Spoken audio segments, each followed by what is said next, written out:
travel writing has always served as more than a mere record of places visited. At its best, it captures the essence of discovery, the interplay between the unfamiliar and the familiar, and the way landscapes and cultures reshape the traveler's understanding of the world. From the wanderer's awe at distant horizons to the sharp humor of an observer skeptical of guidebooks and cliches, the travel book reflects not just destinations, but human curiosity itself. The following 10 works represent the finest achievements in the genre.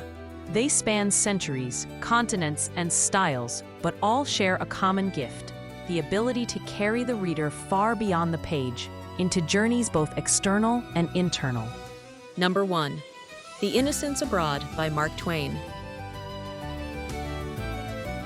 Mark Twain's The Innocents Abroad is a cornerstone of travel literature, combining vivid description with a sharp satirical edge. Published in 1869, the book recounts his journey aboard the steamship Quaker City, one of the first organized tours from America to Europe and the Holy Land. Twain's approach was unusual for the time. Rather than offering a reverent guide to old world wonders, he gleefully undermines expectations. Monuments, artworks, and relics of Europe and the East are filtered through his skeptical eye, producing a narrative that is as much comedy as it is travelogue. The humor often arises from contrasts between guidebook promises and lived reality, or between the awe of his fellow travelers and his own irreverent commentary. At the Louvre or the Vatican, he notes not only the treasures but also the absurdities of how tourists respond to them. His descriptions of Jerusalem and the Holy Land show the same tendency, a refusal to sentimentalize what he found less than inspiring. Yet beneath the wit lies something more enduring. Twain was chronicling a moment when middle-class Americans were beginning to travel abroad in greater numbers, and his narrative reflects the tensions of a young nation encountering the weight of European history. A satire, then, is not only directed outward, but inward, toward American naivete, pretension, and cultural insecurity. The book's enduring appeal lies in its candor. Twain captures the restless spirit of travel, the mixture of curiosity, disappointment, surprise, and self-recognition. The Innocents Abroad is not simply a parody of tourism. It is a meditation on how travelers construct meaning when confronted with the foreign. In doing so, Twain established a template for modern travel writing: observant, critical, and always aware that the true subject of the journey is as much the traveler as the terrain. Number 2. Travels with Charlie, In Search of America by John Steinbeck. John Steinbeck's Travels with Charlie offers not a journey into foreign lands, but a rediscovery of his own country.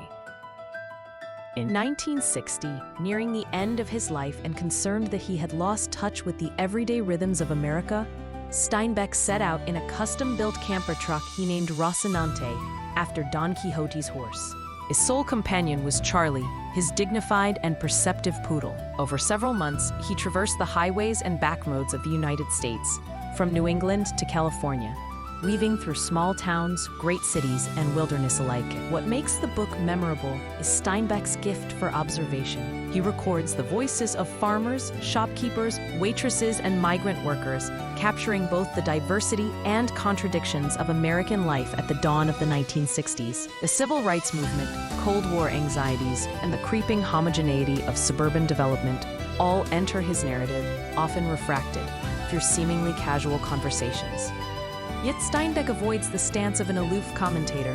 His prose is suffused with empathy, recognizing in others both virtues and follies that mirror his own. Charlie, too, is more than a pet. He becomes a lens for understanding companionship and solitude. Steinbeck treats his dog's habits and reactions with humor and seriousness alike, and in doing so, underscores the human need for connection, even on a solitary journey. Though some critics have debated how closely the book follows Steinbeck's actual travels, its literary value is undiminished. Travels with Charlie is less a literal diary than a meditation on what it means to belong to a nation in flux. It remains a moving reminder that travel, even within one's own borders, is an act of discovery, not only of landscapes, but of the shifting character of a people and the traveler himself. Number 3. In Patagonia by Bruce Chatwin. Bruce Chatwin's In Patagonia is one of the most influential travel books of the late 20th century. admired as much for its style as for its subject. Published in 1977, it recounts his journey through the remote landscapes of southern Argentina and Chile, a region long associated with mystery, exile, and myth. What begins with a childhood fascination, a strange piece of brontosaurus skin kept in his grandmother's cabinet, becomes a quest into a territory that seems to resist boundaries, both geographical and narrative. Unlike conventional travelogues, In Patagonia unfolds as a series of short crystalline fragments. Each episode is a vignette, encounters with Welsh settlers in the windswept Pampas, legends of Butch Cassidy and the Sundance Kid, reflections on explorers who vanished into the wilderness. The landscape itself emerges as a character, harsh and magnificent, shaping the eccentric lives of those who attempt to inhabit it. Chatwin's gift lies in weaving together history, myth, and observation until the line between them blurs, making Patagonia feel at once real and dreamlike. The book also reflects a modern sensibility about travel. Chatwin is less interested in cataloging monuments or customs than in evoking the strangeness of human lives lived at the margins of the world. His prose is taut, lyrical, and elusive, suggesting that travel is as much about imagination as it is about geography. In Patagonia inspired a generation of travel writers to move beyond straightforward reportage towards something more literary and fragmented. Though some questioned its accuracy, Chatwin himself seemed unconcerned with strict fact. For him, truth lay in atmosphere and resonance. The book endures because it captures the essence of why we travel, not merely to see new places, but to encounter stories that enlarge our sense of what the world might contain. Number 4. The Great Railway Bazaar by Paul Theroux. Paul Theroux's The Great Railway Bazaar stands as a landmark in modern travel writing, a vivid chronicle of his 4-month journey by train, from London through Europe, the Middle East, India, and Southeast Asia, before looping back on the Trans-Siberian Railway. Published in 1975, it captures both the romance and the grit of long-distance rail travel, making the book at once adventurous and unflinchingly realistic. Theroux's method is simple yet compelling. He boards trains and records the world as it passes by, both outside the window and within the carriage. His prose is sharp, unsentimental, and occasionally acerbic, full of wry sketches of fellow passengers, missionaries, businessmen, exiles, and eccentrics encountered in cramped compartments and bustling stations. The focus is not on sightseeing, but on the experience of movement itself, with its delays, discomforts, and chance encounters. The book also reveals the cultural and political landscapes of the early 1970s, from war-shadowed Vietnam to the rigid order of Soviet Russia. Theroux registers the tensions of a world caught between tradition and modernity. He balances curiosity with critique, often exposing contradictions in the societies he visits, while never sparing himself from ironic self-portraiture. What sets The Great Railway Bazaar apart is its rhythm. Theroux writes with the cadence of the train itself, sometimes leisurely, sometimes jarring, drawing the reader into the hypnotic passage of landscapes and the intimacy of travel's temporary communities. His candor, occasionally abrasive, reflects a refusal to romanticize. Yet amid the grit, there are moments of wonder, the majesty of distant mountains, the strangeness of border crossings, the fleeting connection of strangers sharing a journey. The book not only reinvigorated interest in rail travel, but also shaped the expectations of travel literature for a new generation. It endures as a reminder that the true adventure of travel lies not in arriving, but in the endless unfolding of the journey itself. Number 5. 7 Years in Tibet by Heinrich Harrer. Heinrich Harrer's 7 Years in Tibet is one of the great travel narratives of the 20th century, combining adventure, cultural encounter, and personal transformation. First published in 1952, it tells the story of Harrer's extraordinary escape from a British internment camp in India during World War II, and his subsequent years spent in Tibet, a land then largely closed to the outside world. The journey itself is a feat of endurance. Harrer and his companion, Peter Aufschneider, crossed some of the world's harshest terrain, glaciers, deserts, and high mountain passes, facing hunger, exhaustion, and constant danger. Yet the true heart of the book lies not in hardship, but in Harrer's immersion in Tibetan society. He eventually reached Lhasa, where he lived for years and formed a close friendship with the young 14th Dalai Lama, serving as his tutor and confidant. Harer's narrative offers a rare portrait of pre-invasion Tibet, a culture rooted in ancient traditions and spiritual practices. He describes its monasteries, rituals, and everyday life with a mixture of wonder and respect, recognizing both its beauty and its isolation. His tone is strikingly free of the condescension that marred many earlier accounts of exotic lands. Instead, his writing conveys humility before a civilization that challenged his Western assumptions. The friendship with the Dalai Lama adds depth and poignancy, especially in hindsight, knowing the upheavals Tibet would soon endure under Chinese occupation. The personal warmth of their exchanges makes the story not only one of exploration, but of genuine human connection. 7 Years in Tibet endures because it bridges two worlds, Europe and Tibet, modernity and tradition, and captures the transformative power of cultural encounter. More than a tale of survival, it is a meditation on resilience, friendship, and the profound ways travel can reshape one's sense of the possible. Number 6. A Walk in the Woods by Bill Bryson. Bill Bryson's A Walk in the Woods brings humor, history, and humanity together in one of the most beloved modern travel books.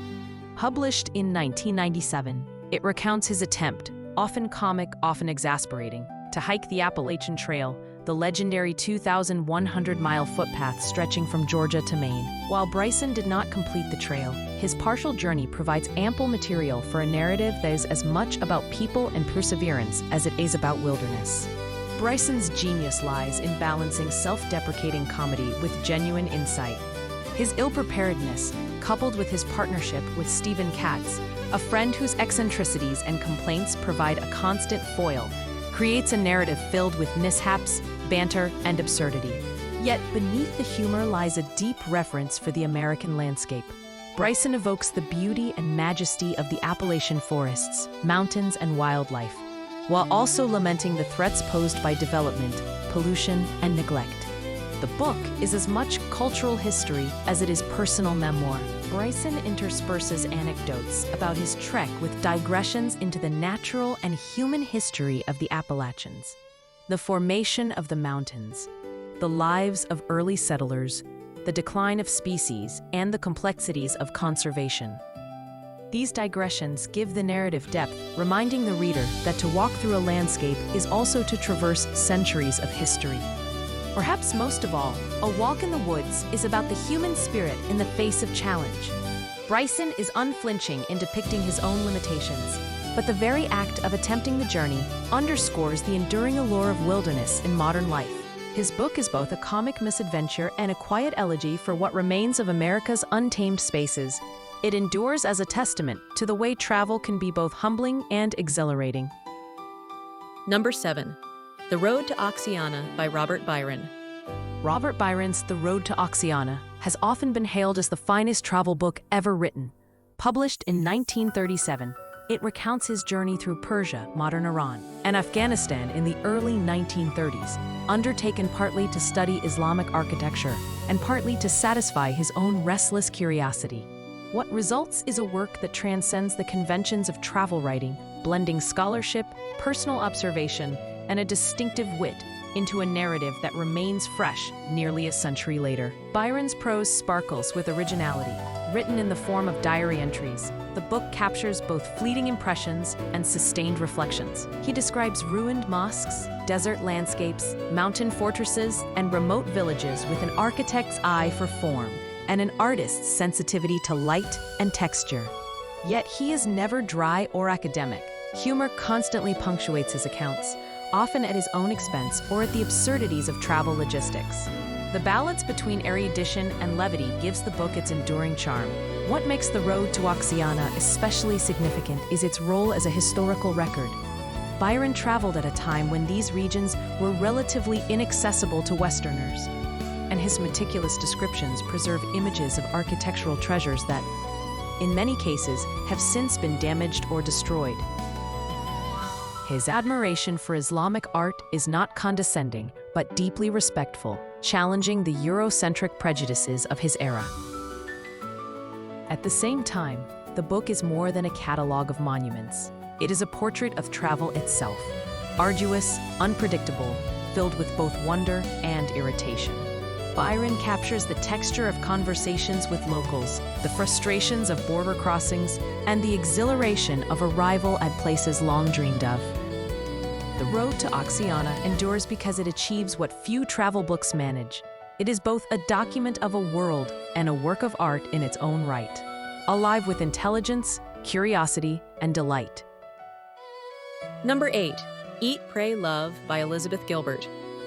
Elizabeth Gilbert's Eat, Pray, Love is both a memoir of personal transformation and a travel narrative that resonated with millions of readers worldwide. Published in 2006, it recounts a year in which Gilbert, recovering from a painful divorce and a crisis of purpose, journeys through 3 countries in search of balance and renewal: Italy, India, and Indonesia.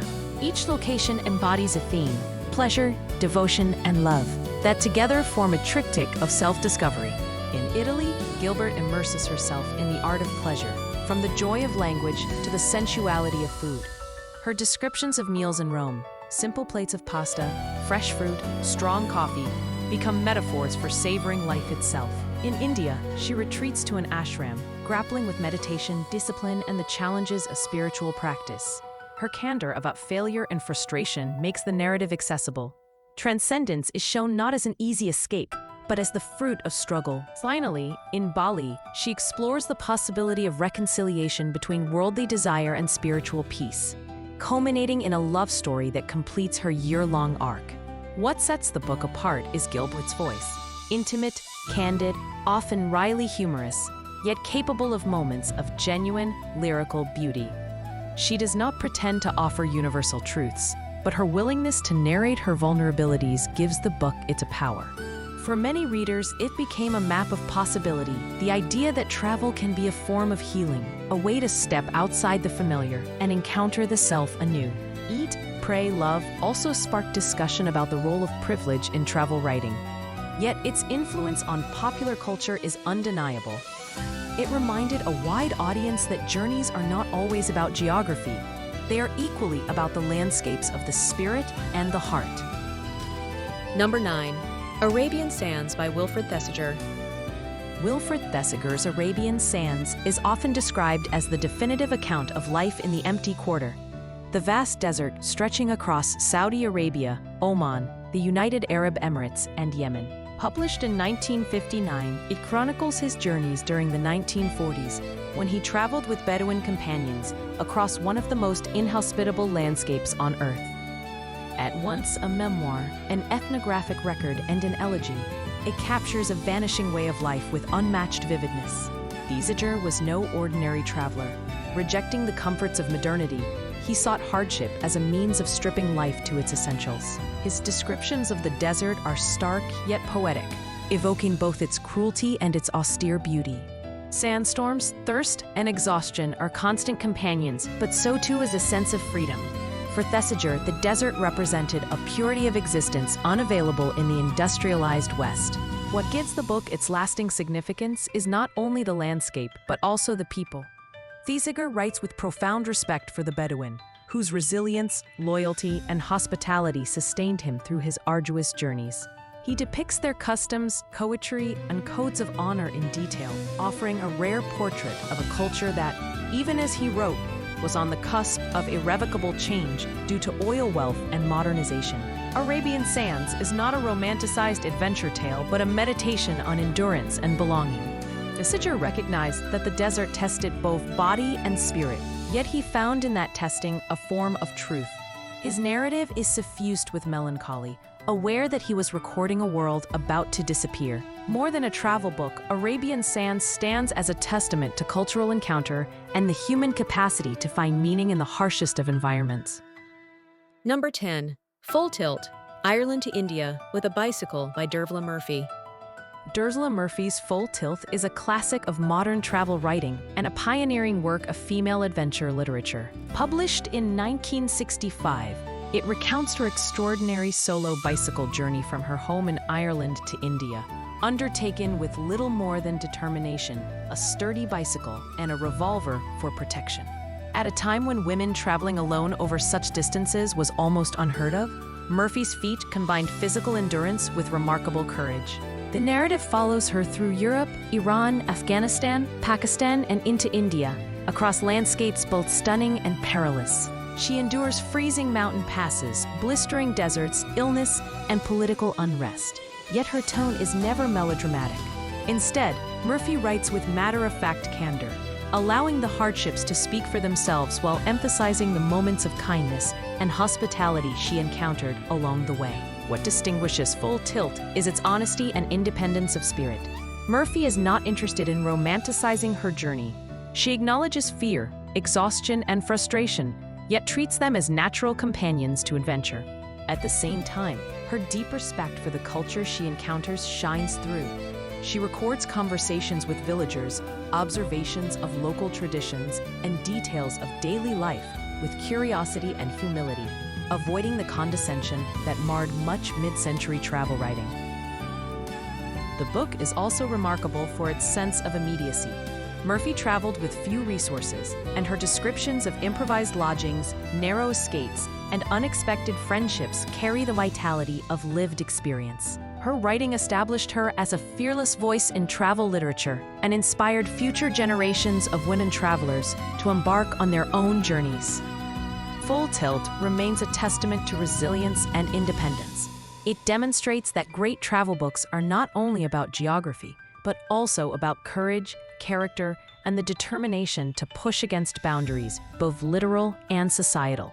Taken together, these 10 works represent the enduring richness of travel literature. They span centuries and continents, yet all share a common power: to transport readers beyond the familiar and into landscapes where curiosity, hardship, and transformation intertwine. Twain satirized the illusions of the tourist. Steinbeck rediscovered America in the company of a dog. Chatwin reimagined Patagonia through fragments of myth. Thoreau rode the rails into the texture of human encounter. Harrer preserved a vision of Tibet before its upheaval. Bryson mixed comedy with reverence for wilderness. Byron celebrated Islamic art with wit and wonder. Gilbert chronicled a personal quest for wholeness. Thesiger bore witness to the vanishing Bedouin world. And Murphy, on two wheels, embodied resilience and fearless independence. Each book affirms that travel is never merely about moving through space.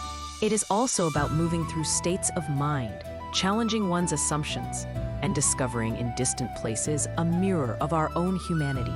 These works endure not simply as records of journeys past, but as invitations for every reader to set forth, whether on the road or in the imagination, toward horizons yet unknown.